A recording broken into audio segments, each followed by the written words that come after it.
Long before heroes walked the earth, before the names of kings and cities were ever spoken, the heavens trembled with the rise of a new order.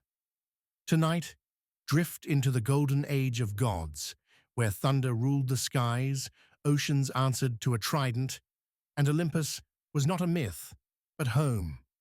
Close your eyes, breathe deeply, and let the story of divine ascension guide you gently into sleep.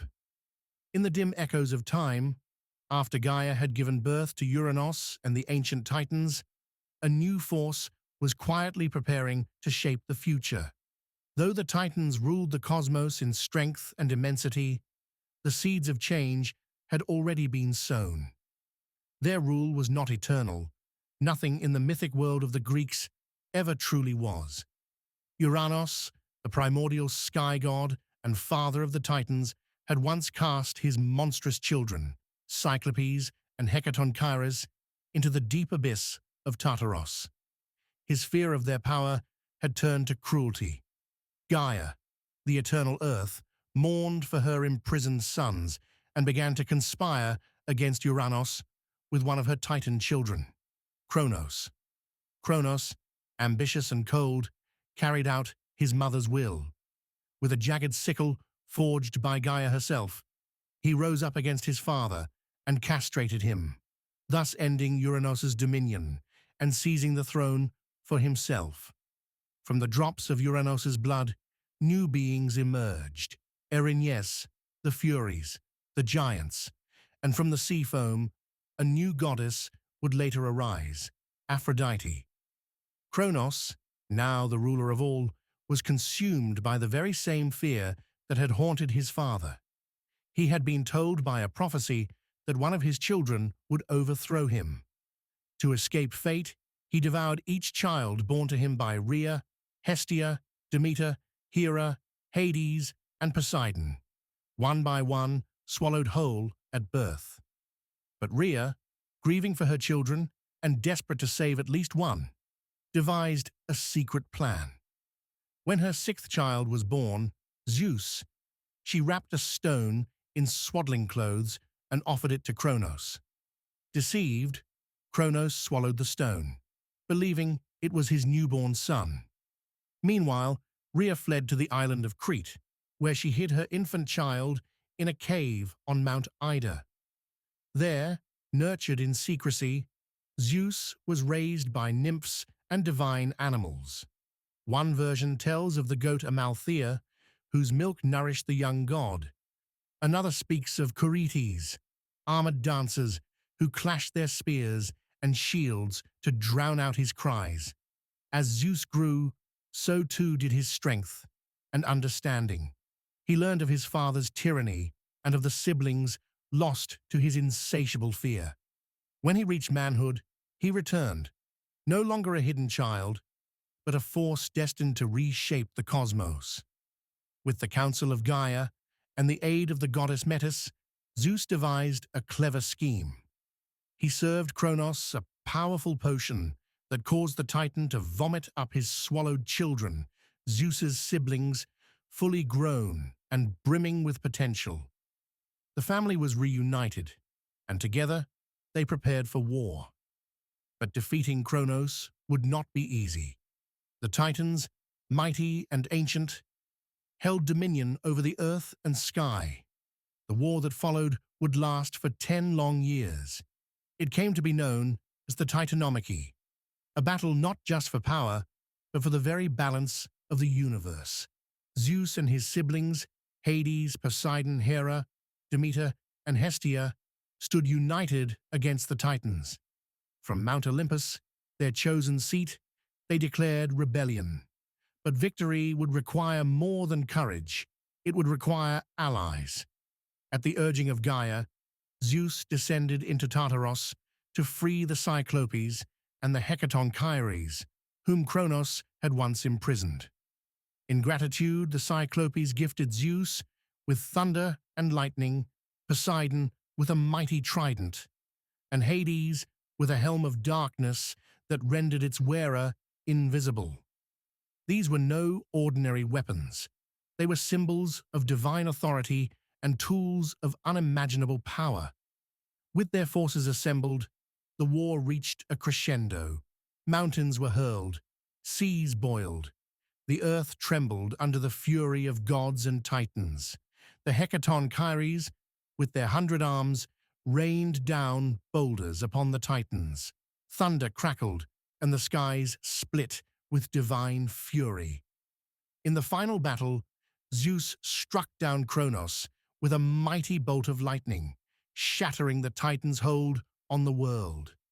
The defeated Titans were cast into the depths of Tartaros, chained and guarded for eternity by their former jailers, the Hecatonchires.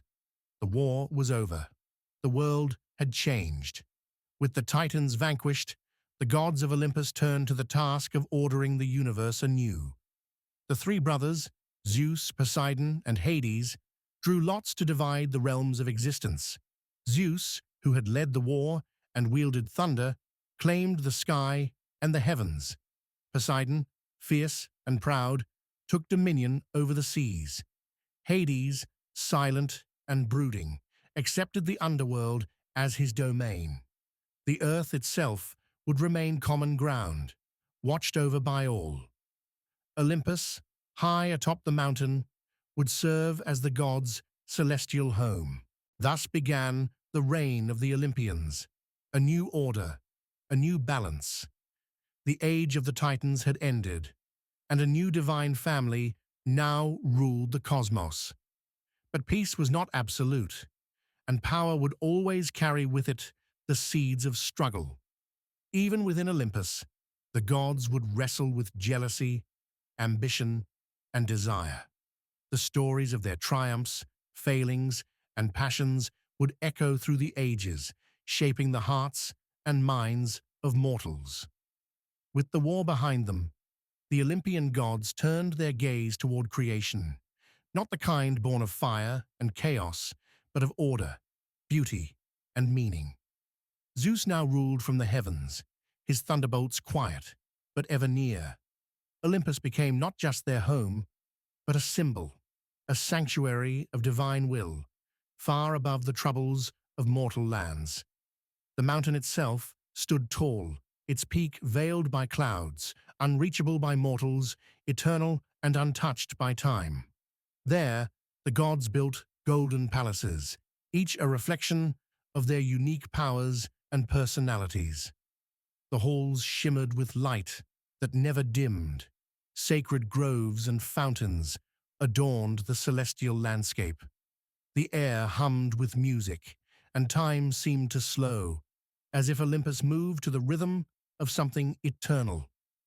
Zeus, now king of the gods, was not alone in this rule. Though his thunder made the sky tremble, his power was balanced, sometimes challenged by his brothers and sisters.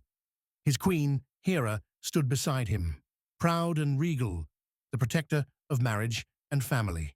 Her love for Zeus was deep, but so too were her wounds, for the king of gods, despite his wisdom, was not faithful. Poseidon returned to the seas, his trident taming the waves. In his presence, the oceans danced or roared, depending on his mood. He built a kingdom beneath the surface, a palace of coral and pearl, and from his underwater throne, he ruled the vast, unknowable depths. Hades descended into the shadows, where light struggled to reach. There, in the underworld, he shaped a domain of solemn order. Neither cruel nor kind, Hades ensured the dead received their due, and that the balance between life and death was preserved. His kingdom was not a place of torment for all. It was simply the place beyond, where all souls journeyed when their time in the world was done. Demeter brought life back to the earth. She became the goddess of grain, harvest, and nourishment. Fields blossomed where she walked. Seasons began to take form under her gentle hand. Without her blessing, no seed would sprout, no fruit would ripen. Hestia, the quietest of the siblings, tended to the sacred hearth. She embodied the warmth of home, the fire that brought people together, the stillness within chaos. Though her name is not shouted in grand myths, her essence was in every household, every fire-lit meal, every temple's flame. Together, the Olympians forged the divine order. They assigned roles and dominions to their children and companions. They gathered around the great throne room in Olympus to govern both the heavens and the world below. But divine though they were, they did not separate themselves entirely from mortals. Their presence touched the world like a whisper, a flash of lightning, a sudden storm, a bountiful harvest, or a dream that felt too real to be only a dream. Mortals prayed, built temples, and offered sacrifices. In return, sometimes they were blessed. Sometimes they were punished. Though the war was over, the cosmos still trembled with stories waiting to unfold. One such story belongs to the children of the Olympians, the second generation of gods, each born of divine power, each carrying a purpose, a symbol, and a mystery of their own. Ares, son of Zeus and Hera, embodied war, not the strategic war of generals, but the raw fury of the battlefield. Where he walked, the earth bled. Yet even he, the most brutal of gods, sought honor and admiration.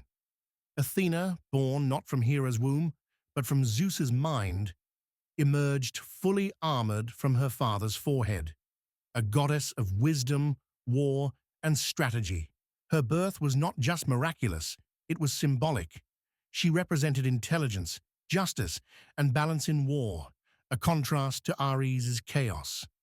Apollo, radiant with beauty, became the god of the sun, music, and prophecy. He played his lyre in Olympus and guided the sun across the sky.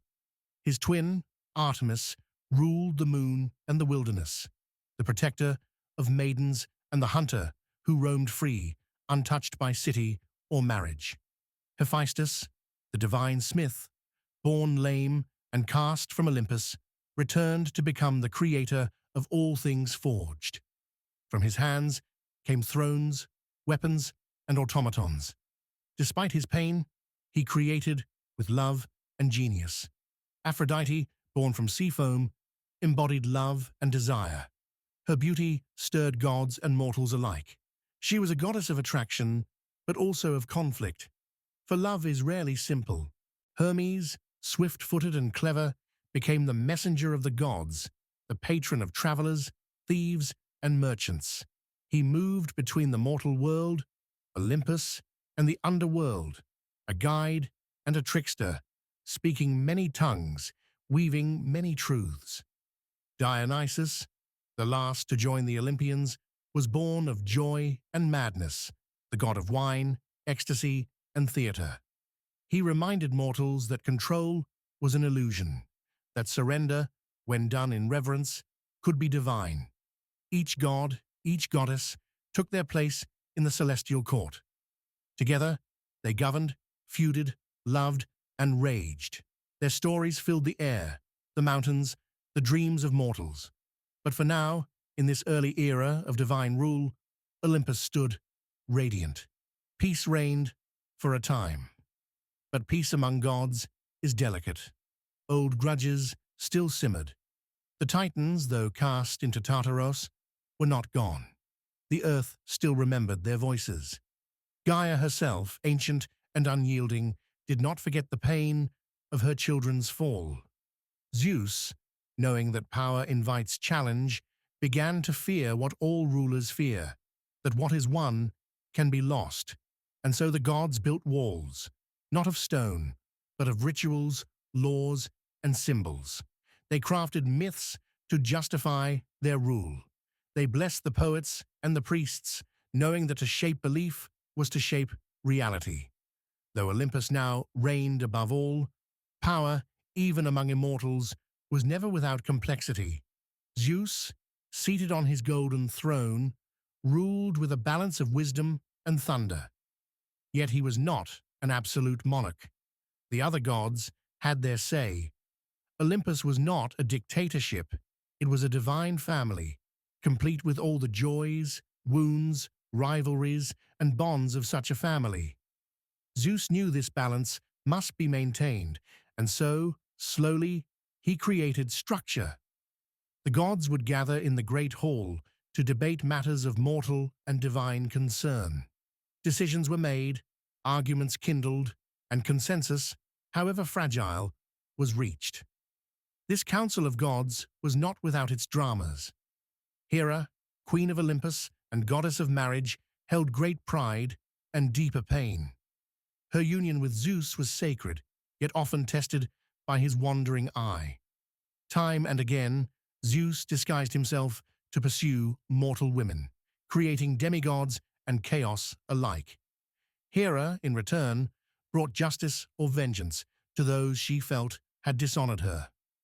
Their marriage, stormy as it was, stood as a reflection of the broader tensions between love, duty, and power. Then there was Poseidon, restless in his ocean kingdom. Though he held dominion over the seas, he yearned for more. At times, he sought the city of Athens, challenging even his niece Athena for patronage. Their conflict was decided not by war, but by a gift to mortals. Poseidon struck the earth and created a salt spring.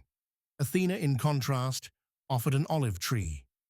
The mortals chose her gift, symbol of peace and prosperity, and the city took her name. Poseidon, though disappointed, did not forget. The sea remembers all things. Hades, in the underworld, kept to himself. Rarely did he visit Olympus, for his domain demanded quiet, structure, and solemnity. Yet even he found love, or something like it, in Persephone, the daughter of Demeter. Their tale would become one of the most enduring in myth, a cycle of loss and return, echoing the very seasons themselves. And as these gods moved across the heavens and the world below, mortals began to craft stories. Some whispered in temples, others sung around hearths. These stories were prayers, fears, dreams, and memories, all woven into myth. In distant hills, shepherds spoke of Pan, the half-goat god of the wild. In workshops, blacksmiths honored Hephaestus, hoping for steady hands.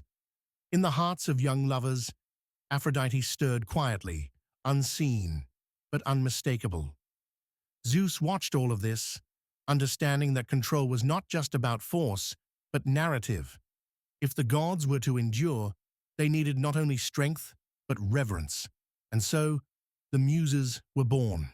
9 daughters of Zeus and Mnemosyne, the goddess of memory, the Muses became the keepers of song, poetry, history, and knowledge.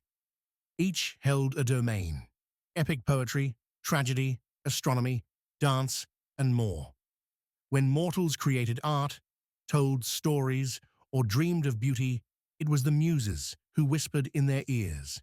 Through them, the stories of the gods became eternal. But among the immortals, even beauty could not shield them from fate. For while Olympus rose, a quiet prophecy stirred. Gaia, ancient Earth, gave one last warning. As Kronos had overthrown Uranus and Zeus had overthrown Kronos, so too would a child of Zeus threaten the balance. Zeus, remembering the pain of rebellion and war, grew cautious. He listened to the oracle of Gaia and heard her warning that a child born of Metis, the goddess of wisdom, would be mightier than its father. Fearful, Zeus acted not with love, but with strategy. He swallowed Metis whole, while she carried their unborn child, thinking to prevent the prophecy. But fate, like memory, does not vanish. It waits. One day, Zeus began to suffer. A pain, sharp and unrelenting, grew in his head. None could soothe him.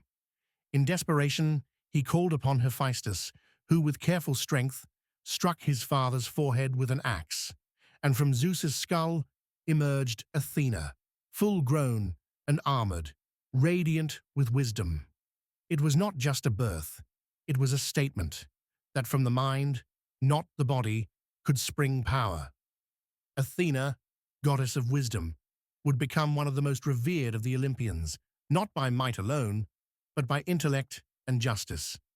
In her, mortals found hope for balance. She represented reason in a world ruled by passion.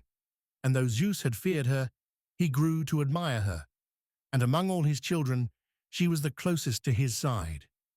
Thus, even in Olympus, prophecy moved quietly, unbroken. Elsewhere, seeds of future conflict were also planted. The gods, though high above, began to meddle more and more in mortal affairs.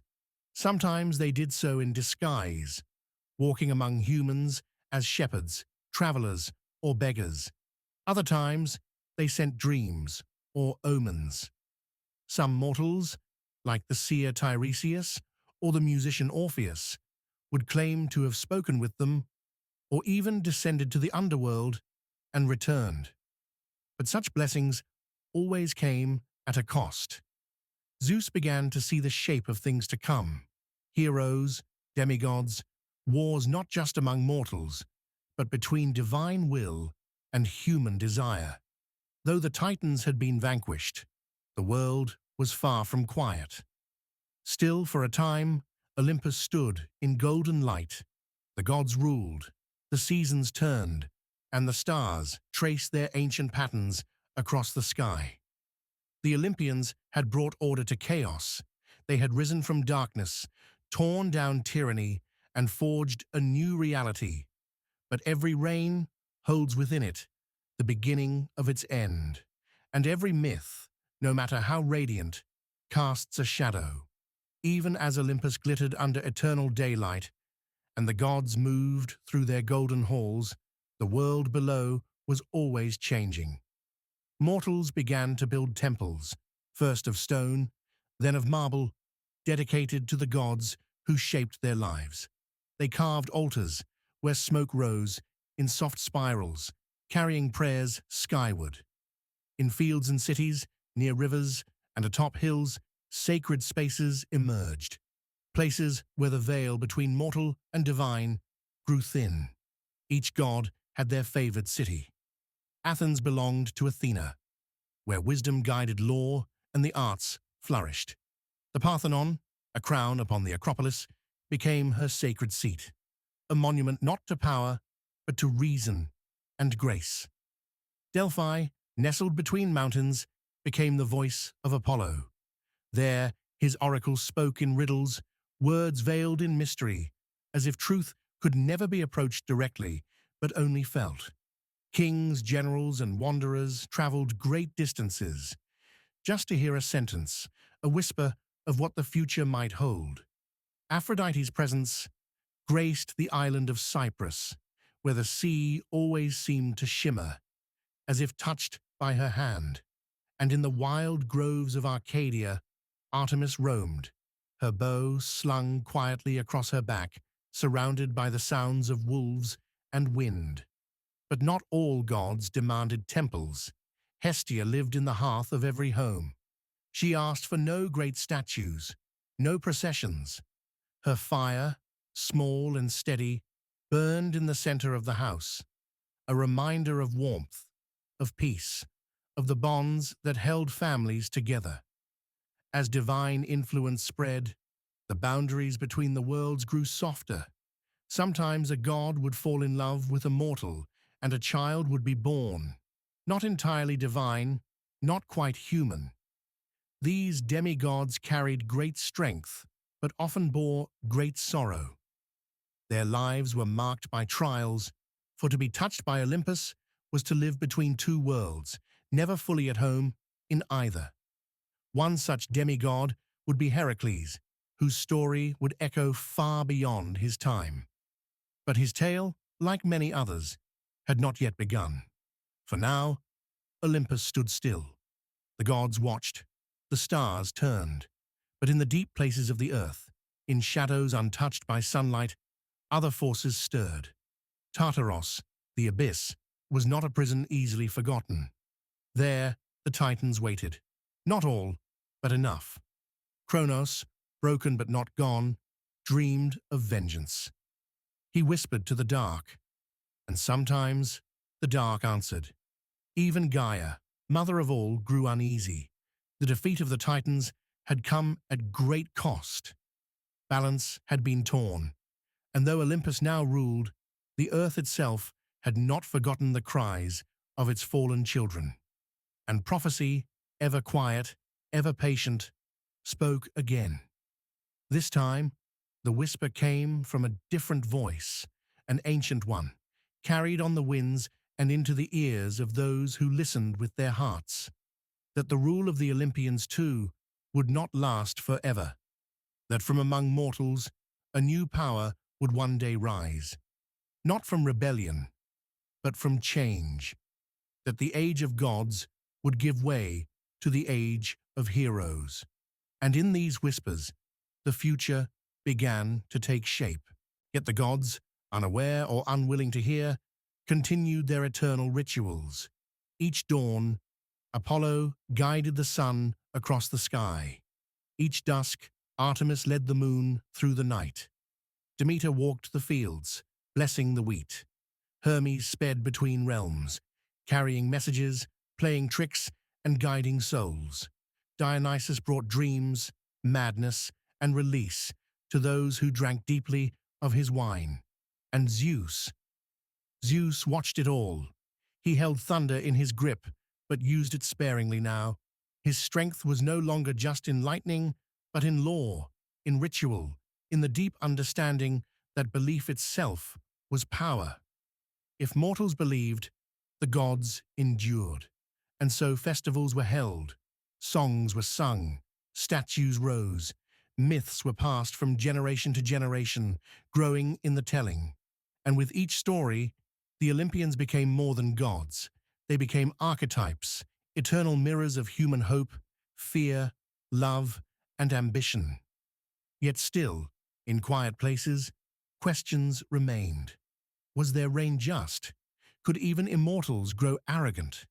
Did the gods love humanity, or merely use them as pieces in some divine game?